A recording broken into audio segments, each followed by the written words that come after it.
Witajcie na kanale EV Repair. W dzisiejszym odcinku mamy niesamowitego gościa, Adama Borusewicza, którego znacie notabene z YouTube'a, znacie go też z Facebooka, robi ostatnio niesamowitą robotę i przy okazji niesamowite zamieszanie.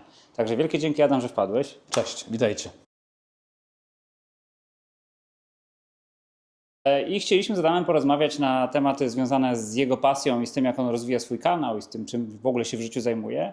Ale w pierwszej kolejności, jak wiesz, bo pewnie oglądałeś tę serię, mam nadzieję, muszę zadać Ci 3 standardowe pytania. Jedziemy z koksem. Pierwsze pytanie, skąd Ty się w ogóle wziąłeś w tej elektromobilności i kiedy? Kiedy to się zaczęło? Wiesz co, zaczęło się tak naprawdę w 2015 roku, mniej więcej, kiedy we Wrocławiu pojawiła się Wozilla. To było takie auto elektryczne Nissany Leafy pierwszej generacji na minuty.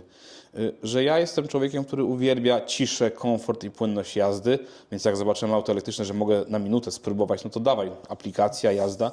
No i co, no popłynąłem, tak? Dużo czasu minęło, zanim sobie ostatecznie kupiłem auto elektryczne, zanim zacząłem nim jeździć. Ale to poczekaj, bo wiesz, wychodzisz przed szereg. Mamy następne pytanie. Dobra. Ale dobra, to czyli w takim razie, wracając do tego, co powiedziałeś, rozumiem, że Twoja przygoda zaczęła się w 2017. Między 2015 a 2016 rokiem, jak tak nie powiem Ci dokładnie daty. Jak się we Wrocławiu pojawiły te właśnie auta Wozilla, to od razu, dosłownie... Czyli bakcyla złapałeś dużo wcześniej niż ja, bo z tego co pamiętam, jakby, już nie pamiętam, którą wersję ostatnio powtarzałem, ale to jest właśnie 17-18 rok, kiedy ja w ogóle miałem do czynienia pierwszy raz z samochodem elektrycznym. No i teraz właśnie trochę wyprzedziłeś. Pierwsze pytanie, jaki był Twój pierwszy samochód elektryczny? Pierwszym samochodem elektrycznym to był Audi Q8 e-tron. Wtedy jeszcze nie nazywał się Q8, tylko po prostu e-tron 55 z niemieckiej wypożyczalni samochodów, wypożyczony na jakiś taki dłuższy okres. No, cudowna fura, którą dostałem trochę przez przypadek, bo miałem wypożyczyć inny samochód, ale tam tego nie było, gdzieś tam jakieś zamieszanie. Dobra, dali mi tego e-trona, pojeździłem parę miesięcy, no i to już było to. Już wiedziałem, że tak naprawdę ta elektromobilność, ta jazda na prąd to jest coś, co mi się podoba. Potem było zejście sporo niżej, bo był Ceres Model 3. No Tak. to Ci powiem, zaskoczyłeś mnie mocno, bo Tak. Ceres to taki mocno nieudany projekt z perspektywy czasu, teraz patrzę. Tak, no ja miałem szczęście, powiem, do tego samochodu bardzo duże. Natomiast teraz aktualnie jeżdżę Audi Q4 e-tron 45. Okej. Z którego nie jesteś zadowolony? Wiesz co, nie jestem zadowolony, a to dlatego, że ja po prostu testuję takie fury, że no sorry, nie? Natomiast jeżeli chodzi o tak ogólnie o jazdę tym samochodem, to tak, co mi w nim przeszkadza, to, że to jest drogie auto, bo cennikowo tam 290 000 wyszło. Natomiast no, wyposażenie jest dla mnie no, nieakceptowalne za te pieniądze. Tak? Rozumiem. No ale to już wiele razy dałeś do zrozumienia, pewnie do tego tematu jeszcze wrócimy. No i te trzecie pytanie standardowe. Jaką miałeś najzabawniejszą albo taką najbardziej specyficzną przygodę życia swoją związaną z samochodami elektrycznymi? Wiesz co, tak naprawdę nie było nic takiego specjalnie zabawnego czy charakterystycznego. Jakieś mam szczęście. Naprawdę mam szczęście do tych samochodów. Aha, przepraszam, miałem jedną. Zostawiłem Ceresa podpiętego na ładowarce DC, ale nie publicznej, nikomu nie... One miały HDMO, nie? Czy... Nie, miał normalnie CCS-a. I zostawiłem go u jednego z dealerów samochodu, którego pożyczam auto. Auto postało tydzień, przyjeżdżam, do tego zero reakcji. No i oczywiście wyładował się akumulator 12V, a że nie miałem żadnego jumpstartera, to zadzwoniłem po taksówkarza, żeby mi podłączył kable. Jak taksówkarz zobaczył, że podjeżdża do auta elektrycznego, on naprawdę myślał, że ja chcę od niego wziąć baterię, żeby gdzieś zajechać. Jak on się dowiedział, że auto elektryczne ma akumulator 12V, jak każdy inny i trzeba je też potrafi się rozładować, to naprawdę taką bardzo solidną, zdziwioną minę zrobił. I to jest rzeczywiście takie... Ale uruchomiliście. Tak, podłączyliśmy dosłownie na 5 sekund, auto się odpaliło ładowarkę, z dużego akumulatora podładowało. Powiem Ci, że będę musiał Ci trochę od tego Ceresa wypytać, bo ja Ceresa od samego początku krytykowałem. Miałem okazję gdzieś tam powiedzmy położyć na nim łapki, właśnie na tego Ceresa trzeciego. Mi się od początku ten samochód nie spodobał. Tak zupełnie szczerze, bo on miał przede wszystkim strasznie słabą moc ładowania. Wiesz co, sama moc ładowania, ja rozpędzałem go do 60 kW mocy, to nie było złe. Co było w nim tragiczne, to, że w zimie on nie miał dogrzewania baterii, więc jak się w zimie, czyli temperaturze poniżej 5 stopni, dojeżdżało na szybką ładowarkę, to potrafił 20 minut grzać baterię z mocą 9 kW i dopiero potem zaczynał się ładować. I to było najsłabsze w tym samochodzie, więc zawsze mówię, jeżeli ktoś szuka samochodu na dłuższe dystanse, to absolutnie nie jest to Ceres. Okej, Adam, wiesz co, to myślę, że trochę naprowadziłeś. Nasze rozmowy są mocno improwizowane, także też weźcie to pod uwagę. To nie jest nic z góry przygotowane. I w zasadzie Adam mnie trochę naprowadza na takie pytania, które chciałbym Ci zadać. No bo właśnie, do czego jest dobry samochód elektryczny? Do czego jest najlepszy samochód elektryczny? Dla kogo jest samochód Ja elektryczny? Ci powiem, dla kogo nie jest samochód. Samochód elektryczny na tą chwilę nie jest dla takich przedstawicieli handlowych, którzy rano są w Gdańsku, po południu w Warszawie, a wieczorem w Szczecinie. Przy polskiej sieci ładowania, no chyba, że lubią sobie robić częste odpoczynki Chyba, na że pracę Lucid, na komputerach. Chyba, że Lucidem. Wiesz co, no tak, no tylko Lucid kosztuje takiej fajnej wersji 600 000 i to jest też trochę, więc dla tych, którzy rzeczywiście ciągle się śpieszą, są zawsze spóźnieni na lotnisko i tak dalej, no nie, no mimo wszystko, nawet w dzisiejszych czasach podróż autem elektrycznym jest co najmniej 10% dłuższa, na dłuższych dystansach, takich przekraczających jedno ładowanie, niż autem spalinowym. I dla tych nie. A tak naprawdę dla wszystkich pozostałych jest jeszcze w Polsce, ale to dotyczy Polski, jeżeli nie ma się własnego miejsca do ładowania, jeżeli się nie ma w pracy możliwości ładowania, ani ładowarki taniej, publicznej pod blokiem, też uważam, że kupno auta elektrycznego to jest proszenie się o na pewno dużo większe wydatki niż ma to sens. Powiem Ci tak zupełnie nawiasem, robię teraz takie badanie, tam jedna z firm wywołała mnie troszeczkę do tablicy odnośnie degradacji baterii i ciekawostka jest taka, że samochody, które są ładowane na mieście z różnych ładowarek mają większą degradację baterii. Taka mi średnia na tą chwilę wychodzi. Będę to jeszcze Ale z ładowarek DC, rozumiem, tak? różnych. Samochody są ładowane tak po prostu, wiesz, tam gdzie mogą, nie? Bo No tak, jak nie masz ładowarki własnej do dyspozycji, własnego przyłącza, co się oczywiście już z się udaje, ale wciąż nie jest to taki standard, szczególnie na starych blokowiskach, no to widzę, że tak na razie taki wstępny wniosek jest, że na przykład te samochody mają nieco większą degradację baterii. No się mówi, że wyższa moc to jest jednak większa degradacja No tak. baterii, co ma tak jakby chemiczny sens, Ma, tak? oczywiście. Jak się wciska na siłę te elektrony w miejsca, no to one gdzieś tam degradują, znaczy powodują nieodwracalne szkody. Ważne, żeby nie przelać. Dokładnie tak. Dobrze, Adam, to przejdźmy do sedna, myślę, że tego, co wszystkich interesuje, czyli, no bo Ty masz dosyć mocne stanowisko w kontekście Chin, ale to chyba nie tylko o Chiny chodzi. Chyba z tego, co ja obserwuję Twój kanał, abstrahując, że podziwiam oczywiście Twój nakład pracy, to widzę, że Tobie chodzi o tak naprawdę dobro konsumenta, czyli Ty patrzysz z perspektywy konsumenta na produkt. Ja patrzę z perspektywy konsumenta na cały rynek. Nawet niekoniecznie na produkt, bo ja zawsze powtarzam, że czy można lubić samochody chińskie, można nie lubić, ale każdy konsument powinien się z nich cieszyć, że one wchodzą na rynek, bo po prostu robią konkurencję i zaniżają ceny i ostatnie 20, 30, 400% rabaty na nowe europejskie samochody to tak jakby potwierdzają. No, to jest rzecz, która nie była widziana w Polsce od bardzo długiego czasu, tak? I to, że weszli Chińczycy i w tej chwili mamy takie rabaty na zagraniczne samochody, znaczy zachodnie samochody, to nie jest przypadek. Okej, Adam, tutaj się z Tobą zgadzam. Znaczy ogólnie konkurencja na pewno nam nie przeszkadza, tylko z drugiej strony pewnie znasz też moje trochę stanowisko w temacie. Ja się tutaj nie do końca z Tobą zgadzam. Oczywiście jestem zwolennikiem wolnego rynku i konkurencji, ale z drugiej strony bardzo się boję tego, co by się stało, gdyby Chiny zdominowały rynek automotive. Po prostu się tego trochę boję. Znaczy przede wszystkim tak, nigdy nie uważam, że Chiny doprowadzą do tego, że Volkswagen zbankrutuje, BMW zbankrutuje, a Mercedes zniknie. Nie, bo oni przejmą Volkswagena. Nie przejmą. Tak jakby pierwsze nikt na to nie pozwoli w Unii Europejskiej, ani też na pewno w Niemczech. Po drugie, no to są za duże firmy. To nie jest Nokia, tak jakby, czy to nie jest rynek smartfonów.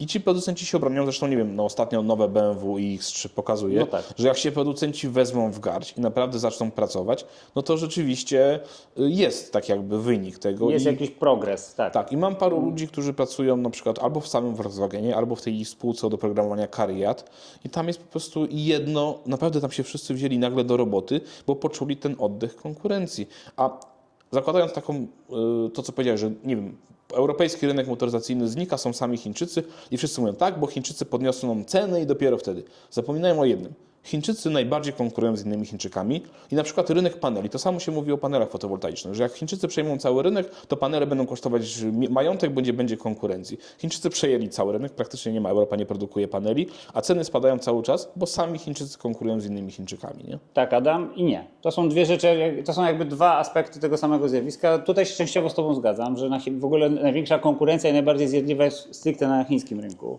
Tam jest masakra. Ale pamiętajmy o jednej rzeczy. Jest u góry zawsze jeden, który to kontroluje, bo w Chinach jest zawsze przewaga administracji nad biznesem. Tak jak na przykład w Stanach Zjednoczonych w zasadzie wygląda trochę tak, jakby dochodziło już do takiej oligarchii, gdzie biznes w pewnym sensie kontroluje politykę, tak w Chinach jest odwrotnie. Biznes jest w 100% kontrolowany przez politykę. Tak, zdecydowanie. Tak jakby tutaj tam jest nikt nie może podskoczyć za bardzo, jeżeli coś się nie zgadza z linią w Pekinie, tak?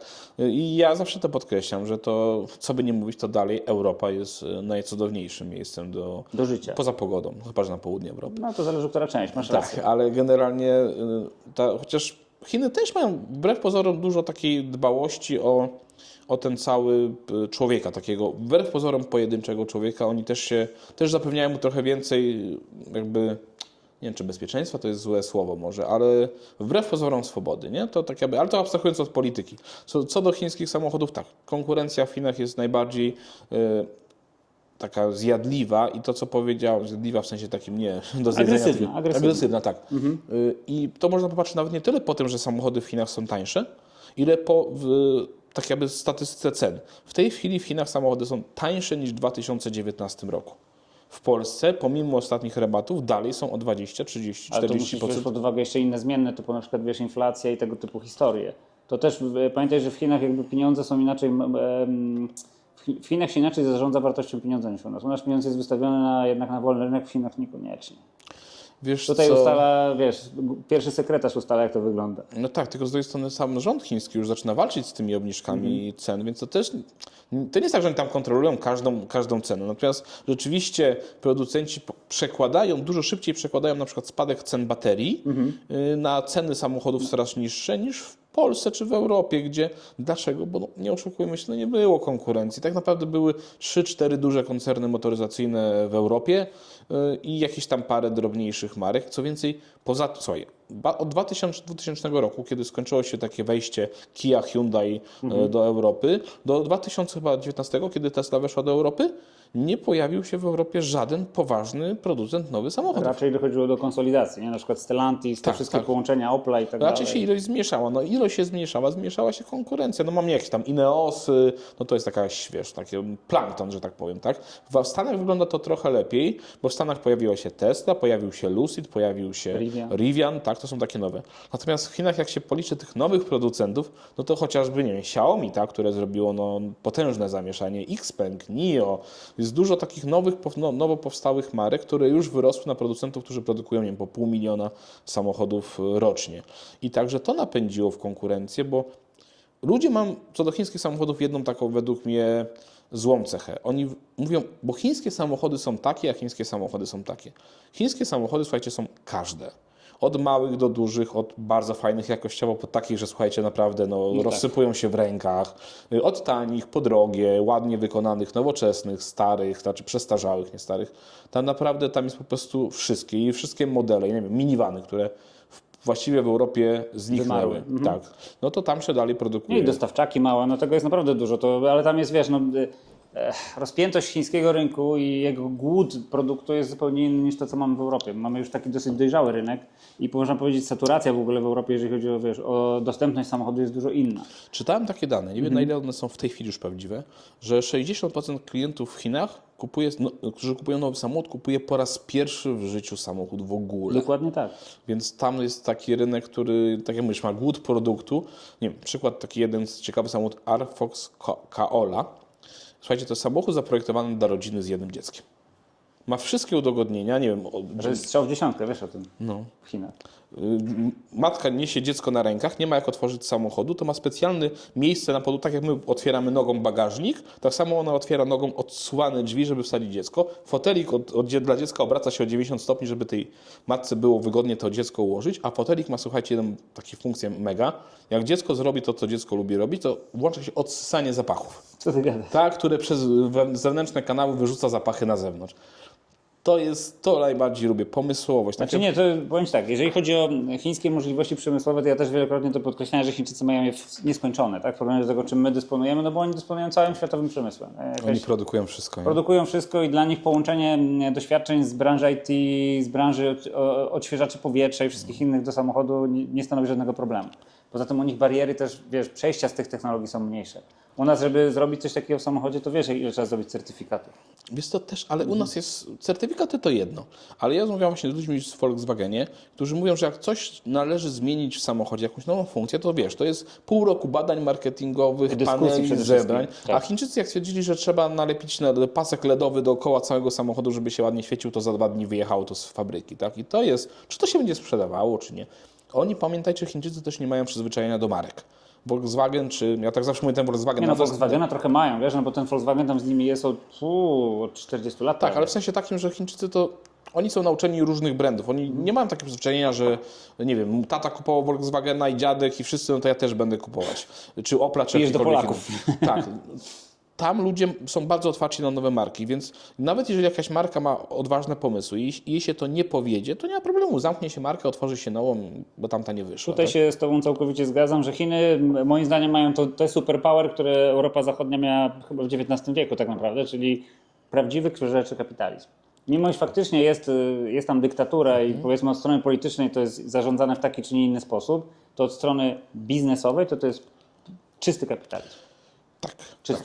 Jakby jest to, znaczy czysty, wiesz co, nie, to też jest interwencjonizm państwa bardzo Ale on duży. jest na innym poziomie. Tak, On jest dokładnie. taki, że wiesz, ty Xiaomi, ty Xpeng, ty ktoś tam wyjdziecie na Europę. Ty idziesz tam. To są takie ruchy strategiczne, Przede wszystkim, ale wiesz nie co, zarządzanie na co dzień. Tak, natomiast widzę w takich, wiesz co, jak ja pojechałem do Chin i to jest naprawdę coś, co otwiera mocno głowę. Chińczycy są ze swoich produktów dumni. Tak, oczywiście. Strasznie. Oni po prostu chodzą i pokazują te samochody. Jak ja kręciłem te filmy w tych salonach samochodowych, to co chwilę podchodził facet i wiesz, a ty pokaż jeszcze to, a popatrz, to tam się obraca. I tak jakby widać było w nich, że to jest to duma. Oni są dumni z tego, co osiągnęli i tutaj trudno im się dziwić, bo ja pamiętam, wiesz, ja z Chińczykami współpracuję już bardzo długo, prawie 20 parę lat i oni już wtedy, oni się strasznie cieszyli z każdego osiągnięcia i dla nich to jest osiągnięcie, bo oni osiągnęli pewien A poziom. tu cię zaskoczę. A wiesz, gdzie takie samo podejście, taką dumę z swojego samochodu widziałem ostatnio? W Polsce? Nie, ale w europejskim kraju. Znaczy chyba we Włoszech może. w produkcie europejskiego kraju. O. Albo Czechy, albo Włochy. Turcja. A, TOK. No ale to TOK. taki nie do końca europejski kraj, wiesz. No, ale powiem ci, Powiązany, że satelityczny. widziałem ten samochód, miałem okazję nim A to jeździć. chiński samochód jest tak naprawdę. Nie, To jest chiński samochód. To jest Wiesz co? przedruk Skywella. nie, absolutnie nie. Naprawdę ten samochód jest zaprojektowany w porej części. Baterie ma. Oczywiście jest składany silniki elektryczne, bateria, tak jakby to są pokupowane w Chinach. Natomiast tam jest rzeczywiście dużo pracy wykonanej przez tamtejszych inżynierów i widać po tym samochodzie, no to jeszcze nie jest poziom chińskich samochodów, taki uśredniony, ale oni naprawdę, ci ludzie, którzy prezentowali ten samochód, pokazywali mi go i tak wiesz. No są dumni. No, I tak kurczę mówię, a i zera, nie? Ale z drugiej strony ja mam to do czynienia trochę z tureckimi dostawcami i z ich z kolei opowieści wynika, że ten TOK to jest taki produkt, który jest dedykowany do dużych przedsiębiorstw i do instytucji rządowych, no bo do klienta... A, jeszcze druga sprawa, pamiętaj, że w Turcji też jest podatek od luksusu. I oni jak mają kupić Teslę czy jakikolwiek inny samochód, to płacą dwukrotność. Natomiast tak. TOK jest dla nich tańszy. Okej, i to oczywiście powoduje, że TOK będzie się sprzedawał, natomiast to... Ciężko to porównać, wiesz, 1 do 1. No wiadomo, oczywiście, no ale wiesz co, a propos, bo tak już zahaczyliśmy temat Izery, no to ja zawsze mówię, że są totalnie zmarnowane pieniądze, bo mamy Alberta Gryszczucha, który zrobił bardzo fajnego Ewana i to zrobił go już lata temu. I gdyby wtedy zainwestować te pieniądze, to właśnie o to, o czym powiedziałaś teraz, o tym samochodzie dla instytucji publicznych. Mamy Pocztę Polską, mamy multum państwowych firm, którzy mogliby kupować te Ewany, testować je. Nie chcemy tego. Moim zdaniem nie chcemy tego. W Polsce, powiem Ci, jak ja widzę ten problem. Bo to już nawet nie chodzi o Izerę. Izera to jest taki sam produkt jak każdy inny, każdy taki słomiany miś, którego Polska w międzyczasie gdzieś tam wytworzyła. Natomiast bardziej chodzi o to, że musimy znać swoje miejsce. Wiesz, niespełna 40-milionowy naród z taką, a nie inną siłą zakupową, wciąż, jeżeli nawet porównując się do Turcji, jesteśmy prawie dwukrotnie mniejsi, my nie jesteśmy w stanie stworzyć własnego samochodu. Dlatego elektrycznego, no w sensie była osobowego nie. Znaczy, uważam naprawdę, gdyby tego Ewana rozwinąć, zobacz, że do dzisiaj tak naprawdę elektryczne samochody dostawcze, a przecież to jest według mnie jeszcze ważniejszy temat od elektrycznych samochodów osobowych, to właściwie wszystkie to są przeróbki aut spalinowych. Albo Chińczyki, których jest Albo coraz Farizon, więcej. tak na przykład. Natomiast Ewan mógł być europejskim samochodem elektrycznym, zbudowanym od podstaw jako europejski samochód elektryczny i na przykład rozwijany i znaleźlibyśmy niszę. To co mówisz, nie jesteśmy w stanie konkurować w dużych takich segmentach, ale w takich niszach. Myśmy byli graczem na przykład w autobusach. Tak, mieliśmy Solarisa, który niestety, no ale to właściciele takie, Polska ma swój specyficzny klimat biznesowy, jako człowiek, który prowadzi co prawda może nieduży biznes, ale mam świadomość tego, jak to działa. Domyślam się, dlaczego właściciele sprzedali tą firmę i to też powoduje, że w Polsce ciężko jest cokolwiek rozwijać. Tak? Specyficzne podejście i urzędnicze i ogólnie takie światopoglądowe do biznesu w Polsce, do prywaciarza w cudzysłowie. Więc mieliśmy Solarisa. Myślę, że Polska przede wszystkim jest gigantem, jeżeli chodzi o ciężki transport. I tutaj, wiesz, my jesteśmy drugim co do wielkości rynkiem w ogóle logistycznym. No tak, no bo wozimy po całej Europie towary. Problem to... 1 milion ciężarówek mamy. Tak, problem w tym, że niestety to, że my wozimy te ciężarówki wynika tylko z tego, że polscy kierowcy po prostu zarabiają. Że te Polskie mają tańsze, niższe koszty niż Niemcy, dlatego Niemcy nie wożą. Więc, ale elektryczne ciężarówki, co uważasz? To będzie ciężki temat, wiesz. Widzę, że Europa się do tego przygotowuje, czyli Europa zaczyna robić te, wiesz, ładowarki megawatowe, zaczyna się do tego przygotowywać, są na to rozpisane przetargi. Kurczę, nie mam zdania, powiem Ci szczerze. Wiesz co, a ja mam tak, ja w ogóle nie wiem, czy wiecie, swoje za kierownicą ciężarówki w życiu No właśnie, przesiedziałem. Ty będziesz wiedział lepiej, co o tym powiedzieć. Z jednej strony tak, z jednej strony kierowca ciężarówki ma usystematyzowany czas pracy, 4,5 godziny, potem 45 minut przerwy, które może wykorzystać na ładowarkę. I to jest to, co powoduje, że to jest łatwiej. Ja mówię o transporcie dalekodystansowym, bo transport w promieniach miast absolutnie w pełni elektryczny jest już na tą chwilę Jest możliwy. okej, tak, to się zgadza. Natomiast o tym takim ciężarówką do Hiszpanii, to z jednej strony mamy łatwo, no bo możemy 45 minut wykorzystać, z drugiej strony jak mamy parking, który ma 400, 100, 200 ciężarówek i każda ta ciężarówka musi przez noc uzupełnić 500 czy 600 kWh w baterii, no to dopiero musi być przyłącze, żeby tych wszystkim ten prąd ogarnąć. I tu wydaje mi się, że pytanie oczywiście są o, nie wiem, systemy wymiany baterii w ciężarówkach. Wydaje się to, powiem Ci szczerze, na tą chwilę to się wydaje dosyć mocno nadwyrężające. W sensie nie mam tak rozbudowanej wyobraźni, żeby sobie wyobrazić, jakby wykoncypować szybkie rozwiązanie tego problemu. Jest dokładnie tak, jak mówisz i wydaje mi się, że na drodze ewolucji to tak. Natomiast gdybyśmy mieli zrobić to tak, jak zrobiliśmy ze spalinówkami, że w 2035 nie sprzedajemy więcej spalinówek, to byłby problem. Myślę, że Na razie nie ciężar- wiadomo, czy tak zrobimy. No to jeszcze jest inna sprawa. Szczególnie, że tak jak mówisz, nasiliła się konkurencja. Adam, okej, bo trochę Popłynęliśmy. popłynęliśmy, a czy nie, i dobrze, i to, na tym polega ta rozmowa. Natomiast tworzysz dosyć mocny content w internecie. Tak? Ludzie też na to patrzą w pewien specyficzny sposób. W sensie mi się to podoba. Ja osobiście bardzo doceniam i chyba nie wszyscy potrafią sobie zdać sprawę. My pracujemy nad swoimi filmami, u nas to zajmują się tym 2 osoby. Ty robisz to wszystko sam. Z ręki. Więc Telefonem. więc zdaję sobie sprawę, że po prostu w to, żeby wyśledzić te wszystkie informacje, żeby je zamieścić i tak dalej, poświęcasz na to niesamowitą ilość czasu i moim zdaniem twoje wyniki w ogóle tego, twojej oglądalności są w pełni zasłużone. Natomiast zdajesz sobie też sprawę, że to wywołuje pewną taką jakby kontrę w świecie internetu. Jak ty się na to zapatrujesz w ogóle? Wiesz co, ja zawsze byłem wyrazisty. Tak jakby troszkę mnie to, że to, co ludzie o mnie powiedzą, co ludzie o mnie myślą, mam tak zwane wyjebongo. I co mam powiedzieć? No jak chcą pisać, to niech piszą, tak? No, ja mam swój pogląd i swoje tak jakby pogląd na tą sprawę, na sprawę Chińczyków, na sprawę tego, jak europejskie koncerny z nami postępowały cały czas i postępują. Jednym się to podoba, innym nie. Dostaję multum komentarzy porównujących mnie nie wiadomo do kogo, a z drugiej strony multum też wyrazów wsparcia i żebym się tym nie przejmował i po prostu dalej jadę po swoje. Nie zamierzam tak jakby, nie wiem, być łagodnym misiem i takim starającym się zadowolić wszystkich, bo wszystkich wkurzyć bardzo prosto, zadowolić wszystkich się nie da nigdy. Tak, będę robić swoje, póki mi starczy sił i rzeczywiście to mi się podoba. Naprawdę to, co powiedziałeś. Dużo ludzi też mi o tym pisze, że widać, że ja to po pierwsze to jest moja pasja. To jest twoja pasja. A to, że widzę. to jest moja pasja powoduje to, że ja mogę wkładać to godziny pracy, bo ja przecież mam normalną pracę na etat, 8 godzin dziennie jadę. To też powiem Ci szczerze, jak się o tym dowiedziałem, to powiem Wam szczerze, nie uwierzyłem w to.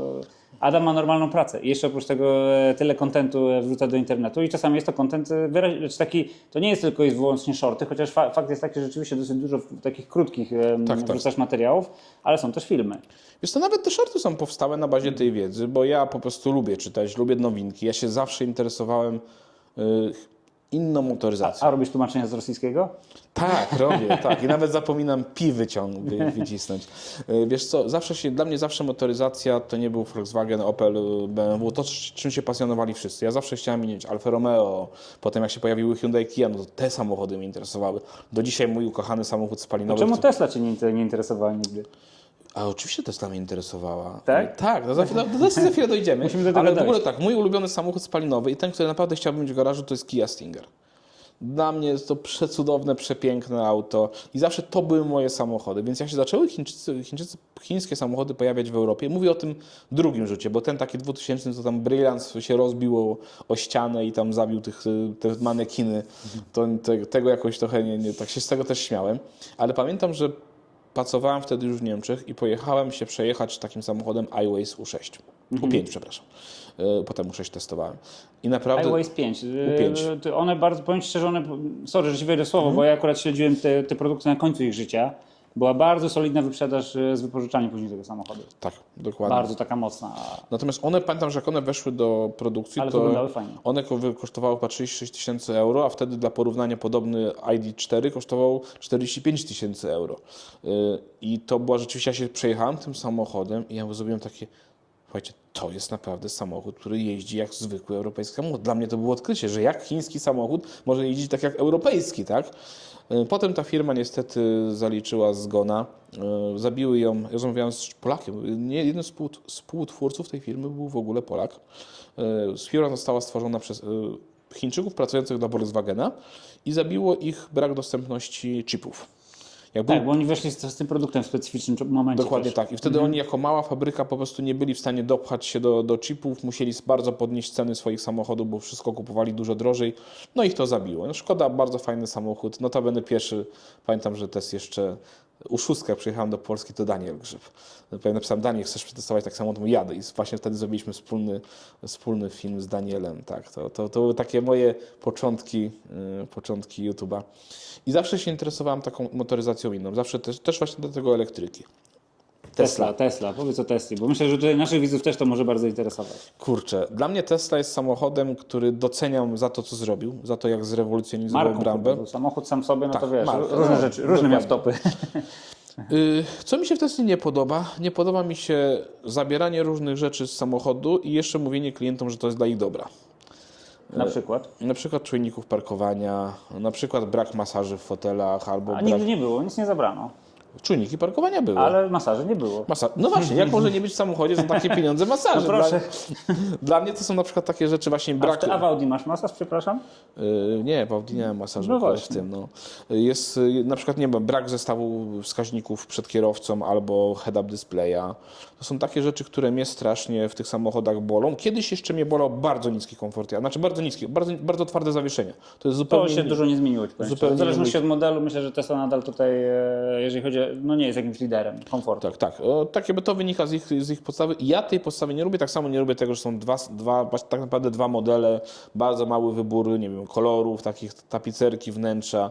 Dla mnie to jest akurat, uważam, że to jest błąd Tesla. Adam, okej, zgadzam się z Tobą, w sensie jakby Twoja diagnoza Tesli jest słuszna, natomiast to jest perspektywa patrzenia z innego punktu jakby z innego punktu widzenia, bo wiesz, ci, którzy z kolei lubią Tesla, tak jak ja, my z kolei patrzymy na niego troszeczkę inaczej, czyli my widzimy estetyczny produkt, który dostarcza nam wszystko, co potrzebujemy i jednocześnie daje nam całkowity system, czego z kolei chińskie samochody nam nie oferują tutaj w Właściwie Europie. tak naprawdę chyba mało który samochód elektryczny daje tak kompleksowy system jak Tesla, czyli ładowarka, Dokładnie tak. aplikacja, która jest świetna, nie wiem, oszczędność prądu, która jest genialna, tak naprawdę. Jest dobra, tak. To są rzeczy, które Tesla i ja absolutnie to do Tesli tak jakby doceniam, tak? Natomiast, tak jak mówisz, ja zawsze krytykuję Tesla z tej podstawy, że to jest samochód, który tak zwany nie jest moją bajką. Natomiast ci, którzy tak powiem kiedyś się do mnie zgłaszają po porady, jaki samochód kupić, to słuchajcie, bardzo często słyszą, pójdź na jazdę testową Teslą, zobacz, czy ten samochód ci pasuje. Jeżeli ci pasuje, to po prostu go kup, bo to jest dobry produkt. Także to, że ja absolutnie nie robię Tesli pod górę, czy coś w tym stylu. Nie, bo często się spotykamy z Twoją krytyką też Tesli i bardziej chciałem, jakby, żebyś powiedział, z czego to wynika. Wiesz co, wynika z tego, że uważam, że ich strategia, na przykład właśnie posiadania dwóch modeli, jest sporą przyczyną tego, że mają w tej chwili spadki sprzedaży. Póki Tesla była samochodem dla fascynatów elektromobilności, póki była najlepszym samochodem elektromobilności, to ich sprzedaż ciągle rosła. Natomiast jednak mimo wszystko w dziedzinie wydajności, ładowania, prędkości i tak dalej, już w tej chwili Tesla nie jest jakimś... Oszczędności jeszcze jest, ale już na przykład prędkości ładowania, nawet europejskie Mercedesy czy Audi mają większe. Nie, to architektura też definiuje, no bo jednak Tesla ciągle się obstaje przy starej architekturze. Dokładnie. I to uważam, że to jest właśnie ten problem i to zawsze mówiłem, że dwoma modelami nie da się zawojować rynku. I wszyscy pamiętam, jak mi Ja tłumaczyli... się z Tobą nie zgodzę. A czy wiesz co, ja pamiętaj, że ja to wywodzę się z branży IT i też miałem do czynienia dosyć długo z branżą telekomunikacyjną. I jak patrzę i z AGD też. Także to są takie moje jakieś tam różne branże, w których funkcjonowałem i te produkty, które były skończone, które, tak jak iPhone, wcale nie masz tych iPhone'ów tam wiele jakby wariantów, ale masz iPhone'a i iPhone jakby daje Ci wszystko. No tak, a najpopularniejszym telefonem jest Samsung, a nie iPhone. To nie ma znaczenia, ale wiesz, jak sobie porównasz wartościowo udział w rynku, to udział iPhone'a jest na przykład większy niż Samsunga zdecydowanie. Wartościowo, po wartości sprzedaży. Po wartości może tak. Chociaż też już myślę, że to już nie są te czasy, ale to trzeba było zobaczyć najnowsze dane. Trzeba byłoby zobaczyć. Tak, No generalnie ja oczywiście też się z Tobą zgadzam i jak sobie porównasz Samsunga, porównasz sobie Huawei'a, Xiaomi telefony do iPhone'a, to na pewno znajdziesz w każdym z tych telefonów dużo rzeczy lepszych. Lepsza kamera, lepsze coś tam, ale jako system iPhone jest lepszy. Ale muszę Ci powiedzieć, że z iPhone'em jest tak jak z Teslą, bo ja parę razy podchodziłem do iPhone'a, nigdy nie mogłem tego telefonu I dlatego znieść. teraz chodzisz z dwoma telefonami. Tak, dokładnie. Nie mogłem tego znieść, ponieważ iPhone zawsze był dla mnie, muszę robić wszystko tak, jak iPhone chce. Ja zawsze wolałem Androida, bo Android mi pozwalał zmienić klawiaturę na inną, taką, która bardziej mi odpowiadała, ustawić ikony czy te widgety po swojemu, a w tamtych czasach iPhone miał tylko jeden swój wygląd, jedną swoją klawiaturę i nic nie pozwalał zmieniać i nawet nie można było zdjęć przegrać w inny sposób, znaczy muzyki czy tam plików przez ich Myślę, system. że tutaj nie znajdziemy nici porozumienia, ale to nie wynika z tego, że tak mocno się różnimy, znaczy inaczej, różnimy się od strony patrzenia na produkt, ale wiesz, to nie świadczy, że musimy tutaj jakby ten temat za bardzo zgłębiać. No ja patrzę na produkt, dla mnie zawsze produkt skończony, taki, który daje Ci jakby wszystko, co potrzebujesz. Może nie wszystko, czego byś Wiesz sobie co? wymarzył. Ale Ja wszystko, zawsze co mówię, że to jest potrzebujesz. kwestia priorytetu, Priorytetu, bo tak. dla mnie na przykład priorytetem jest to, żeby samochód miał pełno gadżetów, miał masaż w fotelach, miał oświetlenie ambientowe, które świeci się na wszystkie strony, miał fotel zero grawitacji, takie różne. Mnie to po prostu jara, ja kocham to w samochodzie, tak? A nawet jeżeli będzie spalać więcej prądu, nawet jeżeli jego ładowanie będzie droższe, albo będzie miał mniejszy zasięg czy coś, no ganz egal, tak? Wolę, żeby mnie w fotelu, że tak powiem, masowało, żeby dla mnie to jest wygodniejsze, żeby miał mięciutkie zawieszenie. Co z tego, że będzie się przechylać na zakrętach, czy układ kierowniczy będzie Najfajniejsze, mniej żebyś się precyzyjny. psuł. My też to popieramy. Kurczę, no to z waszej perspektywy tak. Wiesz co, testuję różne samochody. Jaki jest jeden samochód, którym nie dojechałem do celu? Pewnie jakiś Porsche albo coś takiego. Audi A6 A, e-tron. No i co mam ci powiedzieć? A Chińczykiem jakoś, daj Boże, zawsze dojechałem, czy Tesla. Ale właśnie miałem Ci zadać pytanie, bo trochę mnie naprowadziłeś, bo widzisz, mamy trochę takich premier, między innymi wymieniłeś iX3, ale mamy też nowe Porsche Cayenne. Wygląda na to, że Europa trochę się obudziła. Jak Ty to widzisz? Bardzo, bardzo zdecydowanie. Widzę to, jeszcze nie widzę, znaczy właśnie pierwsze to są właśnie te jaskółki premiery najnowszych samochodów, natomiast widzę, co się dzieje w ich działach projektowych, jak pogonili inżynierom kota, jak sami muszą procedury swoje Jak muszą zmienić sposób usprawniać, myślenia, tak, jak muszą zmienić sposób myślenia, jak ich najpierw Tesla, póki Tesla była sama jedna, to jeszcze nie robiła takiego zamieszania, chociaż były prezes Volkswagena już to czuł. Czuł. I dlatego go wywalili z roboty, bo nie pasował do całej firmy.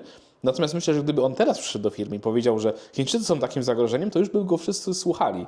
Dlatego słuchajcie, konkurencja, są dwie wyjścia dla firmy. Albo jej konkurencja dla firmy spowoduje, że firma upadnie, albo że wyjdzie jej to na dobre. Bo się zmodernizuje i uważam, że mimo wszystko europejski przemysł motoryzacyjny wyjdzie na tym na dobre. Może nie wszystkie firmy przeżyją, może się będą musiały któreś połączyć jeszcze bardziej, ale ostatecznie będą tworzyć bardziej dopasowane produkty do rynku, bardziej, tak powiem, pasujące do zmieniających się czasów. A pamiętajmy, to my się możemy obłożyć cłami, tak jak Ameryka, i nie wpuścić i wywalić Chińczyków z No Europy. tak, ale wiesz jak to się skończy. Robiliśmy to za komuny. No nawet nie chodzi o to, że wtedy te samochody europejskie będą się sprzedawały tylko w Europie. No A tak. przecież nie obłożymy cłami w Zatoki Perskiej, Azji Południowo-Wschodniej czy samych Chin, gdzie no Chiny w tej chwili, słuchajcie, nie chcę was... 38% rynku motoryzacyjnego na świecie, według mnie to są Chiny. Nie chwytajcie mnie za słowo, sprawdzimy Ale w te dane. samochodach elektrycznych wygląda to jeszcze mocniej, Tak. bo to jest chyba 50% w ogóle rynku globalnego, także Chiny tutaj są dominantem. Także jeżeli ktoś sobie nie jest w stanie poradzić w Chinach, no to ma od razu 1/3 rynku samochodowego na świecie. Adam, ale jest Mniej. jeszcze jedno zagrożenie, nie? No bo patrz, rozmawiamy sobie o tym wszystkim w taki sposób, ale wiesz, co się dzieje na rynku pracy w Europie, wiesz, jak wygląda demografia Europy. Jak my mamy w ogóle sobie z tym poradzić na koniec dnia? Bo ja nie widzę takiego potencjału w Europie, jeżeli nie będzie dużej automatyzacji produkcji. Nie widzę potencjału do konkurowania. To jest w ogóle ciekawe, bo tak, ja robię też o tym ostatnio film, że prezesi europejskich firm, niekoniecznie motoryzacyjnych, najpierw sami wyrzucali produkcję do Chin i likwidowali miejsca pracy w Europie i mówili, że to jest tacy w ogóle cudownie, a teraz mówią, słuchajcie, trzeba ratować europejskie miejsca pracy, kupujcie produkty europejskie. Znaczy nie, no to już jest, wiesz, to jest odwoływanie się do sentymentu, tak naprawdę. No, jak mamy sobie poradzić? No tak jak mówisz, jedyną opcją jest naprawdę solidna automatyzacja. Europa ma jeszcze jedną przewagę nad Chinami, to według mnie dużą. Jest w stanie przyciągać ludzi do pracy z całego świata. Bo do Chin mało kto pojedzie do pracy, a im zgadzam. też się kończą ludzie, to oni mają takie same problemy z demografią jak my. My mamy tą opcję właśnie przyciągania chociażby imigrantów z całego świata, żeby pracowali u nas i trochę nam ten problem w ten czy w inny sposób łagodzili, powodując przy okazji inne, ale tak naprawdę też nie mamy za bardzo innej opcji, Nie żeby... no, ja nie wiem, czy ty byłeś, ja byłem w Gigafactory Tesla w Berlinie, tam 50% staffu, jak nie więcej, to są ludzie ewidentnie spoza Europy. Tak, no tak, nie wiem, czy to jest jedyne Swojego ulubionego kraju, który się cieszył ze swojej motoryzacji. jedyne, że tak powiem, miejsce poza Polską, gdzie jest Żabka, tak? Tak, jest Żabka. Znaczy ja tej Żabki nie widziałem, ale słyszałem o tym. Ja tam byłem chyba 2 albo 3 lata temu, podczas pierwszej wizyty w ogóle. Także Europa mimo wszystko ma jeszcze sporo takich asów w rękawie i jeżeli je dobrze wykorzystamy, dobrze rozegramy, może nie będziemy potęgą przemysłową na cały świat, natomiast wydaje mi się, że z perspektywy nas, jako Europejczyków, to, czy jesteśmy potęgą przemysłową, czy nie, nas powinno mnie interesować. Powinno nas interesować, czy my jesteśmy w stanie zachować europejski poziom życia i europejskie wartości społeczne na świecie, bo Ameryka ma, nie wiem, Google'a, ma Apple'a, ma Tesla, ma, wiesz...